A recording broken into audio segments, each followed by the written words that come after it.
and welcome back to West 11 Lane. My name is Leanne and I'm an interior designer here in Carlsbad, California, also known as North County, San Diego. Welcome to video number 4 of my ongoing holiday series. In today's video, I'm going to talk about all of my DIY ornaments that I made this year with my 4-year-old toddler, so you know they're going to be simple and you know they're going to be beautiful. Okay, so I'm going to start with one of the simpler ones. So I found these stars at Michael's. They were such a cute find, and they were originally finished off with a satin white ribbon, which I think is beautiful on its own, but I really wanted to make it my own. So what I did was I took the white ribbon out and put it aside for another ornament, so you'll see. I took white floral wire here and then these smaller beads that you find in the bead aisle. I know currently they're out of stock, but I'm sure they're going to replenish. So these are actually the smallest size beads. They come in 3 sizes. And I just literally strung it just like a whole strand on the wire and then secured it in the back.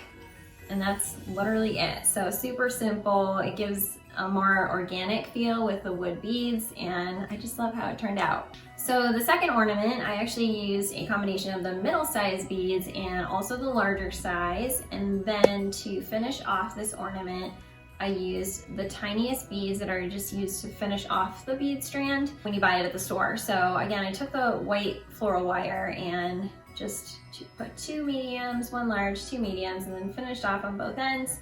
Made a little loop with the floral wire, and then I took the white ribbon from the star ornaments that I found at Michael's and I used it to secure this ornament. So I think it is just a perfect balance and they both go so well together. For the next ornament, I had a lot of fun doing this with my son and it made quite a mess, but I feel like that's kind of part of the territory and it definitely created a good memory.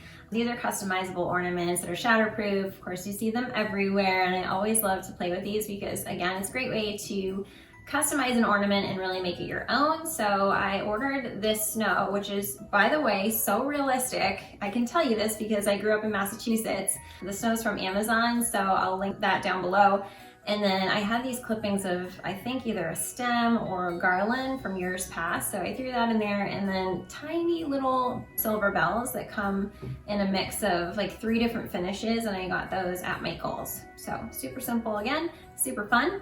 And that's ornament number 3. So my last DIY ornament of this year, I'm honestly obsessed with. It's my ultimate favorite.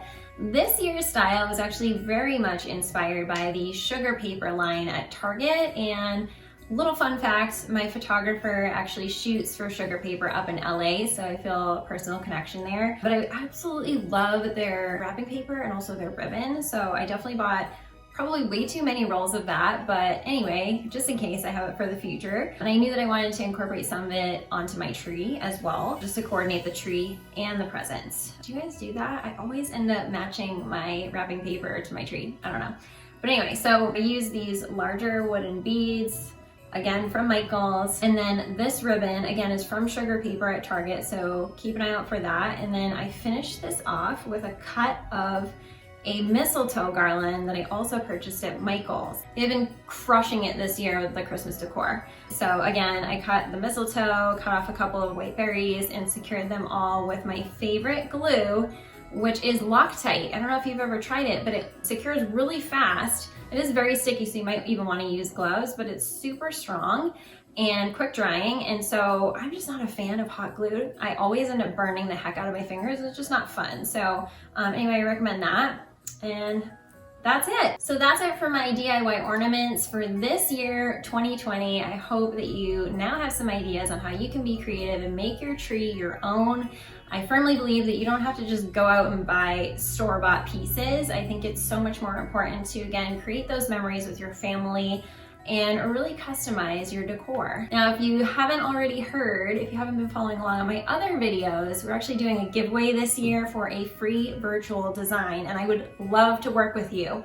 So if you want to know the details on how to enter, I'm going to link the previous video down below so that you can go ahead and follow the directions there. Subscribe to my channel here and also join us on Instagram at West 11 Lane. That's where I'm going to be announcing the winner on New Year's Eve, and I hope that it's you. Thank you again so much for joining me today. I look forward to seeing you in the next video.